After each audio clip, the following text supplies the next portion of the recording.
बिस्मिल्लाहिर्रहमानिर्रहीम, अस्सलाम वालेकुम। पाकिस्तान और दुनिया भर में देखने और सुनने वालों को अब्दुल कादिर का सलाम। आज का व्लॉग थोड़ा लेट आने पर माजरत खा, बिकॉज आज बहुत ज़्यादा एक्टिविटीज़ थी पार्लियामेंट में भी, पार्लियामेंट से बाहर भी प्रेस कॉन्फ्रेंस हो रही है, पीटीआई की पार्लिमानी पार्टी का इजलास है और बहुत सारी एक्टिविटीज़ थी, तो बैक टू बैक उनको कवर करते करते थोड़ा लेट हो गया। वैसे अगर मैं इस्लामाबाद के माहौल की बात करूँ तो अफवाहों का बाज़ार गर्म है। इस वक्त हुकूमत जाने की कोई तारीख दे रहा है, कोई कह रहा है 40 दिन अहम है, कोई कह रहा है इमरान खान की रिहाई का बहुत करीब टाइम पहुंच चुका। तो बड़ी दिलचस्प सी बहस होती रहती है। मैं आज अपने हमारे न्यूज़ रूम में मौजूद था तो वहाँ पर भी यही डिस्कशन चल रही। कुछ अब हम किसी कैफियत है तो लोग पूछ रहे हैं, हमसे भी पूछ रहे हैं ना कि क्या चल रहा है, क्या हो रहा है। तो हम भी पार्लियामेंट की राहदारियों में आज पूरा दिन घूमते रहे, ज़रा डिस्कस करते रहे, चेक करते रहे टेम्परेचर के क्या हो रहा है, क्या चल रहा है। कुछ फेक न्यूज़ भी मार्केट में फैलाई जा रही हैं और फिर जब पता करने की कोशिश करते हैं ना कि क्या हो रहा है, तो सच्ची बात यह है कि पता किसी को भी नहीं है। लेकिन जो इस साइड के करीबी लोग हैं वो कहते हैं सवाल ही पैदा नहीं होता, कोई छूट नहीं है, कोई ढील नहीं है, ये हो ही नहीं सकता। मतलब उनको ऐसा लगता है कि ये होना भी नहीं चाहिए। वो अपनी उस ख्वाहिश को खबर बना के या तजिया बना के बताते हैं कि बिल्कुल कुछ भी नहीं है। वाकई किसी हद तक बात ठीक भी है कि अभी कोई ऐसी सिग्नलिंग या इस तरह की कोई चीज़ क्लियर कट नज़र नहीं आ रही, बट एकदम से ये कह देना कि ये हो ही नहीं सकता, नामुमकिनात में से है, तो ये भी एक एग्जैजरेशन करने वाली बात है। अच्छा, दूसरी तरफ जो इस तरफ के कैंप के इमरान खान के पीटीआई के करीब लोग हैं, उनसे अगर बात करें तो वो पॉजिटिव सिग्नल्स दे रहे हैं, होपफुल नज़र आ रहे हैं। उनको लगता है कि कुछ बेहतरी की तरफ मामला जा रहे हैं। जब पूछते हैं कैसे जा रहे हैं तो उसके बारे में अभी नहीं बता रहे या कोई उनके पास सॉलिड नहीं है। बहरहाल आज इन्हीं मामलात की एक कड़ी है कि जब चेयरमैन पीटीआई इमरान खान एक कदम और आगे बढ़े हैं। बहुत सारे लोग ये समझते हैं कि 2 कदम पीछे हट गए, 2 कदम पीछे हटें या समझ लें कि 1 कदम आगे बढ़े, दोनों सेम ही है। इन हालात में चाहे पीछे हटना पड़े, वो ऐसे ही है कि आप आगे बढ़ रहे हैं। क्योंकि कभी कभार इमरान खान की सेइंग अगर आपने सुनी हो तो वो कहते हैं कि अपने मकसद पर कॉम्प्रोमाइज़ मत करो, लेकिन उस पर पहुंचने के लिए बहुत सारी चीज़ों के ऊपर आपको कॉम्प्रोमाइज़ करना पड़ता है।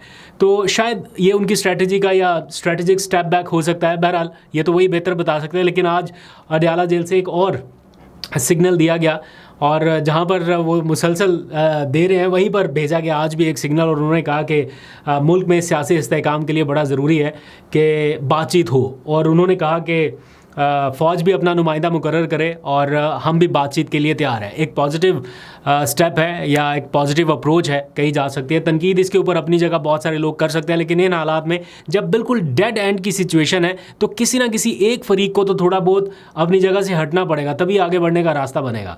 तो दूसरी तरफ मैं देखता हूँ जब जब इमरान खान ये बात करते हैं ना कि आगे बढ़ने के लिए वो उस साइड पर सिग्नल भेजते हैं बातचीत करने का, इधर वाले कैंप को जो हुकूमती इत्तेहाद है, हुक्मरां कैंप है, इसमें अजीब सी खलबली मच जाती है। एक के बाद दूसरी प्रेस कॉन्फ्रेंस और फिर आगे जिस तरह से बयानात दिए जाते हैं, जिस तरह से प्रेस कॉन्फ्रेंस हो रही है। मैं आज अता तारड़ को सुन रहा था, वो भी प्रेस कॉन्फ्रेंस करते हुए कह रहे थे कि बानी पीटीआई जो है वो फ़ौज को सियासत में इन्वॉल्व करने की कोशिश कर रहे हैं इस टाइम, ये जो कुछ भी हो रहा है। और हकीकत बात यह है कि हुकूमती कैंप में भी उस किस्म की क्लैरिटी नहीं है कि करना क्या है, सिवाय इसके कि वो कानून का सहारा लेके जो भी उनकी नेक्स्ट मूव है वो कानून का सहारा लेते हैं कि जनाब कोई ना कोई कानून साजी करके राह निकाल ली जाए। या जब भी फंसने लगते हैं, जब उनको लगता है कि नैरेटिव ख़त्म हो गया, सियासी मामला ख़त्म हो गए, सियासी ऑप्शन ख़त्म हो गए और पीटीआई का नैरेटिव आगे जा रहा है या पीटीआई एक स्टेप आगे बढ़ रही है, तो वो क्या करते हैं कि पार्लियामेंट का सहारा लेते हैं फिर कि कानून साजी करेंगे। कानून साजी के ज़रिए मामला को सुलझाने की तो नहीं, मतलब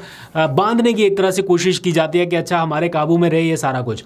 तो आज भी ऐसा ही हुआ। पार्लियामेंट का आज इजलास था, मैंने आपको बताया था कि कुछ ऐसी कानून साजियाँ होनी है इस इजलास में जिसका इम्पैक्ट रहेगा आने वाली सियासत में। तो सुप्रीम कोर्ट का 12 जुलाई का जो पीटीआई के हक़ पे आने वाला फ़ैसला है मखसूस नशिस्तों से मुतालिक, उसको काउंटर करने के लिए, उसको रोल बैक करने के लिए, रोल ओवर करने के लिए, कुछ भी आप कह लीजिए, जो मर्जी नाम दे लें, इस सारी चीज़ों के लिए पार्लियामेंट का फोरम इस्तेमाल करने का इंदिया दिया गया था हुक्मरान इत्तेहाद की जानिब से कि जवाब पार्लियामेंट की तरफ से आएगा। और आज हमने देखा कि इलेक्शन एक्ट 2017 में कोई तरमीम करने की कोशिश की जा रही है, कानून साजी करने की कोशिश की जा रही है।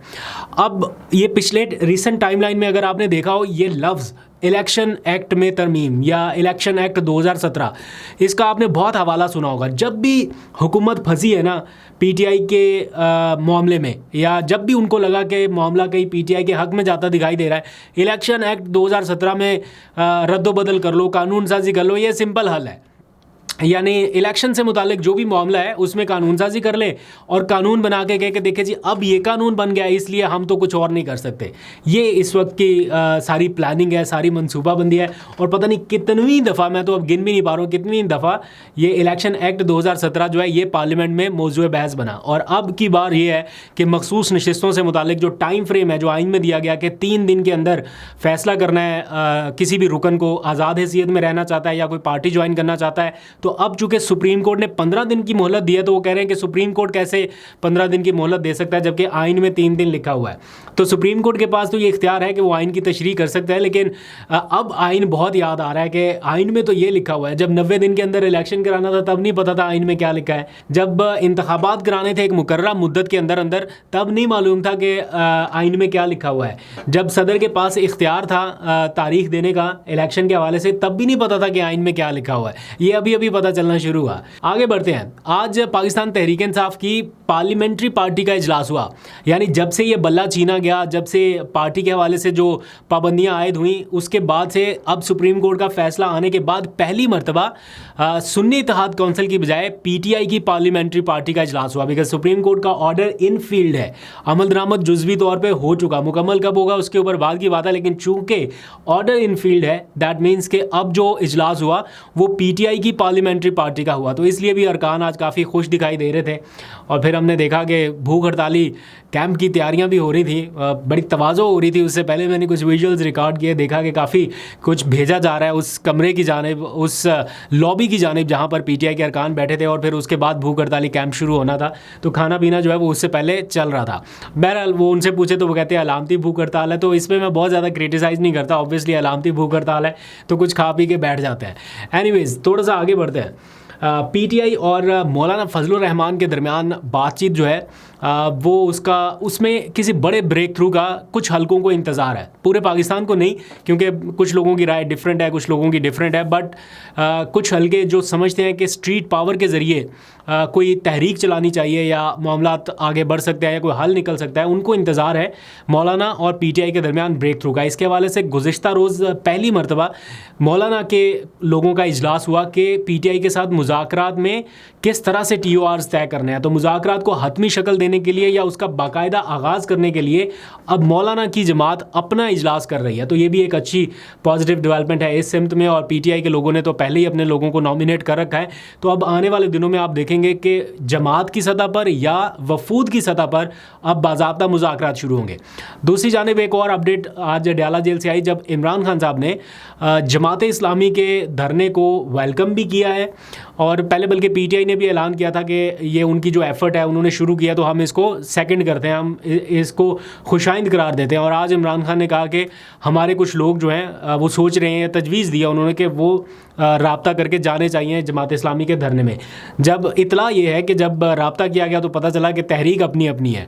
तो ये ओवरऑल सिचुएशन है। लेकिन मैं यहाँ पर एक पॉइंट रेज़ करना चाहता हूँ, इसमें आपकी भी ज़रा इनपुट चाहिए होगी या आपका फ़ीडबैक चाहिए होगा कि ये जमात इस्लामी का जो इस वक्त एहतजाज या धरना जारी है इसके बारे में आपकी क्या राय है? क्या ये बाय डिफ़ॉल्ट है या आपको कहीं ना कहीं ऐसा लगता है कि ये बाय डिज़ाइन है? क्योंकि ये आईपीपीज़ वाला मामला जिस तरह से एकदम से इनिशिएट हुआ, इसके ऊपर टीवी शोज़ में ट्रांसमिशंस भी हो रही हैं, इसमें जो साबिक वुज़रा थे वो भी अचानक से बोलने लग गए, इसमें बहुत सारी चीज़ें अनदेखी ऐसी हो रही हैं जैसे लग रहा है कि किसी को इसके ऊपर कोई एतराज़ नहीं है। यानी कोई अगर होता ना ये हुकूमत के ख़िलाफ़ जा रहा है या किसी एक फ़रीक के ख़िलाफ़ जा रहा तो इतनी मीडिया कवरेज मिलना ये मुश्किल था। मीडिया कवरेज भी बेतहाशा मिल रही है, हर रोज़ ये इशू टॉक शोज़ में डिस्कस हो रहा है, इसके ऊपर स्पेशल ट्रांसमिशंस हो रही हैं। फिर इसके ऊपर साबिक वुज़रा जो हैं वो प्रेस कॉन्फ्रेंस करते हैं, उनको बराह रास्त कट किया जाता है। फिर जमात इस्लामी आ जाती है, वो अपना एहतजाज करती है और उसका भी यही मुतालबा है कि आईपीपी मुआहदे को रीनेगोशिएट किया जाना चाहिए। ये बहुत अच्छा मुतालबा है और बड़ा टाइमली और बड़ी एक सॉलिड चीज़ है। इसमें मैं क्रिटिसाइज़ कोई नहीं कर रहा कि ये क्यों हो रहा है, ये तो वक्त की ज़रूरत है, होना चाहिए था।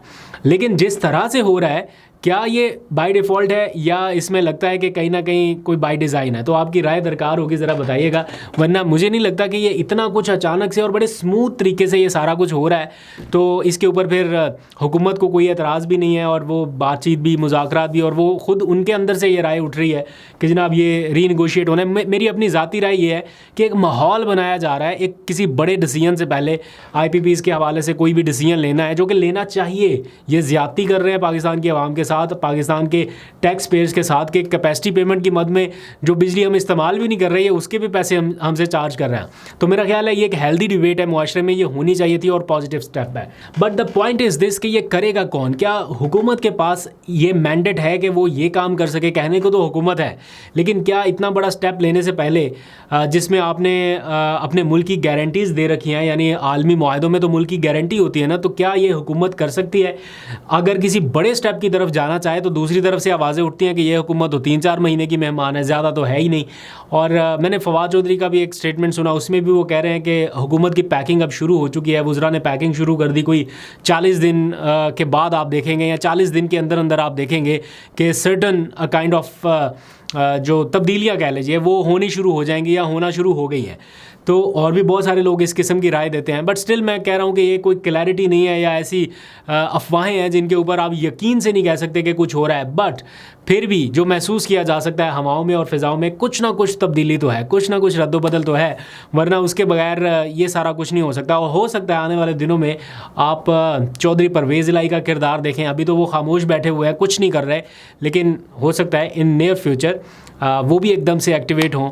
और फिर असल तो चीज़ें अब आ जाके रह गई हैं कैदियों की रिहाई। अब थोड़े थोड़े से आहिस्ता आहिस्ता कैदियों की रिहाई का सिलसिला भी डॉक्टर यास्मीन राशिद साहिबा जो है वो हस्पताल मुंतकिल हुई हैं, अल्लाह ताला उनको सेहत सलामती अता फ़रमाए। बड़ा मुश्किल टाइम गुजारा उन्होंने, 70-75 साल की उम्र की खातून और पूरा 1 साल से ज़ायद अरसा जेल में। बड़ा मुश्किल टाइम है उनके लिए, उनकी फ़ैमिली के लिए। फिर आलिया हमज़ा, वो जिस किस्म की खातून है, मतलब जिस तरह के उनके ख़यालात थे, हमने उनके साथ इंडस्ट्रीज़ के दौरे किए, तब पता चला कि उनका विज़न क्या है और वो किस किस्म की सोच रखती हैं। तो ऐसे लोगों के साथ इस तरह का सलूक ये ना ही हो तो बेहतर है। अब तो हो गया, लेकिन ये जल्द ख़त्म होना चाहिए। एनीवेज़, आप अपनी राय ज़रूर दीजिएगा। अभी तक के लेते हैं, अपना बहुत सा ख्याल रखिए। अल्लाह हाफ़िज़।